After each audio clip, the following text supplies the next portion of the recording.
A ver, radical. Entonces aquí nosotros habíamos quedado tener el radical podemos escribir el radical en forma global o molecular, o también el radical desarrollado, semidesarrollado.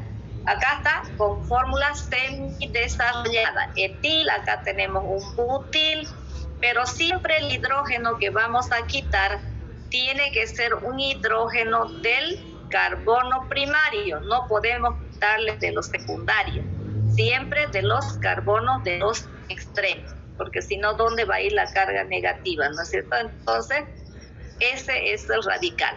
Esa es la escritura del radical, la fórmula del radical con fórmula semidesarrollada. Y acá tenemos unos ejemplos de radicales con fórmula global o molecular. Entonces, si yo aquí tengo 14 hidrógenos, le quito uno, va a quedar 3. Si tengo 20 hidrógenos, le voy a quitar uno, va a quedar 19 y así sucesivamente. Esto es lo que ustedes tienen que hacer en el cuadro, con fórmula global o molecular y el nombre. Ya con eso se completa ese cuadro y luego les voy a dar algunas 2 celdas más según qué datos vamos a pedir. Ahora vamos a ver las propiedades físicas. Ya nosotros vimos propiedades físicas en fundamento y dijimos que eran aquellas que no cambian la estructura molecular de los compuestos. Entonces, y que las dividíamos en 3 para su mejor estudio. El estado físico o natural, es decir, cómo se encuentran en la naturaleza o cómo se encuentra, en qué estado me están trayendo una muestra al laboratorio para analizar. Y luego las propiedades organolépticas, donde vamos a determinar color, olor, sabor, textura, y por último las propiedades progresivas, que son densidad, solubilidad, punto de ebullición, punto de fusión y viscosidad. Entonces, acá, ¿para qué son las propiedades físicas? Porque todos los ingenieros trabajan en laboratorio, o por lo menos van una vez al laboratorio en su trabajo. Entonces le traen una muestra al laboratorio, qué sé yo, a ver, le traen un líquido. Entonces usted tendrá primero que informar estado físico de la muestra, líquido. Propiedades organolépticas de la muestra. Ya ustedes verán el olor, verán el color,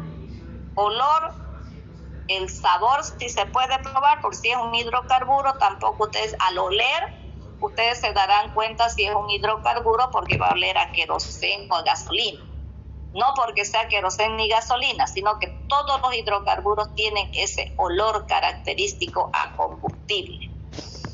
Y luego verán color, si es transparente, si es opaco, si es amarillento, si es café, ya ustedes informan. Y después, ya a esa muestra que les ha llegado, ustedes van a medir las propiedades progresivas. Cómo es su densidad, qué es como la solubilidad, si tiene punto de ebullición, etc. ¿Ya? Para eso son las propiedades físicas, para informar de las muestras que a uno le llegan al laboratorio.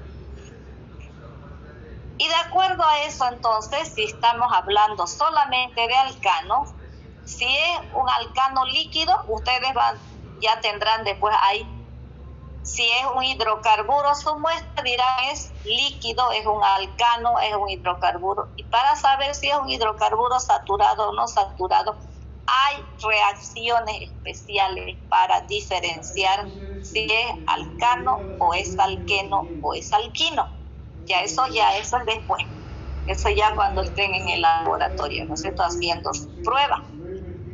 Ahora, si es es algo sólido, le traerán, qué sé yo, un pedazo de parafina y ustedes ya tienen que informar. Bueno, ahora, ¿cómo se presentan los alcanos en la naturaleza?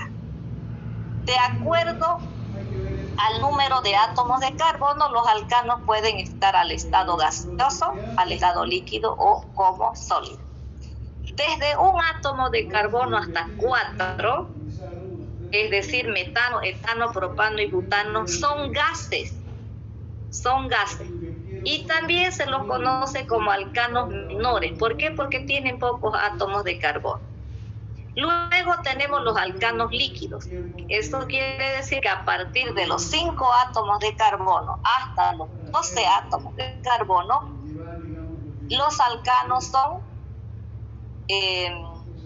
son líquidos.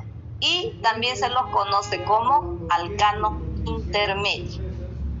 Y luego tenemos los sólidos. Cuando el alcano es sólido, cuando tiene desde 13 hasta N átomos de carbono. Y esos alcanos se los conocen como mayores. Entonces, los alcanos gaseosos o alcanos menores, alcanos líquidos o alcanos intermedios, alcanos sólidos o alcanos mayores. Así se diferencia el estado, o sea, reconoce el estado natural o el estado físico de los alcanos. Ahora, en cuanto a las propiedades organolépticas, solamente aquí hablamos de alcanos. Todos los alcanos líquidos o hasta los sólidos tienen olor a gasolina, a combustible. Hasta el alcano sólido, que es la parafina. Si ustedes agarran un pedazo de parafina y sienten el olor, tiene ese olor a combustible. Y si ustedes le prenden fueguito, van a ver por qué tiene combustibilidad. Ahora, el color de los alcanos líquidos es claro o transparente si está en alto grado de pureza, pero si está contaminado, ese color va a cambiar.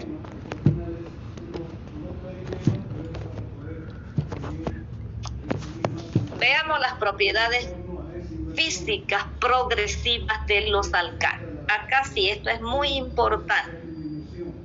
Luego que hicimos, ¿no es cierto?, el análisis del estado físico que llegó la muestra, que hicimos el análisis organoléptico, vamos a medir en esa muestra densidad, solubilidad, punto de ebullición, y si es sólido, punto de fusión. Entonces, la densidad de los alcanos está entre 0.6 y 0.8 gramos por mililitro. Es decir, que la densidad de los alcanos líquidos es menor a 1, más livianos que el agua. Por lo tanto, todos los alcanos tienen la propiedad de flotar en el agua. Desde el líquido hasta el sólido flota en el agua. Si ustedes han ido ustedes colocan en un vasito ahí en su casa agua y le echan un poco de gasolina o de diésel si tienen, van a ver que el hidrocarburo se va a ir a la parte de arriba y se ven fases en ese vaso. Abajo está el agua y arriba está el combustible o el alcano, debido a la diferencia de densidad. Y si han visto muchas veces en los arreglos que ponen un recipiente con agua, le ponen colorcito y ponen unas velitas, incluso están ardiendo las velas, ¿no es cierto? En los arreglos de los matrimonios, de los quinceañeros. ¿Qué es el material con que está hecho la vela? Es un hidrocarburo sólido que se llama parafina.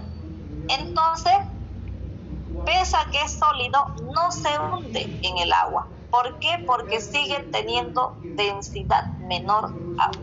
Y si no han visto, hagan la prueba en su casa. La solubilidad. Todos los alcanos son insolubles en agua. Por eso decimos que ellos se van arriba y flotan. No se mezclan, por lo tanto no son solubles en agua, debido a su baja polaridad y que son hidrofóbicos, es decir, que repelen al agua.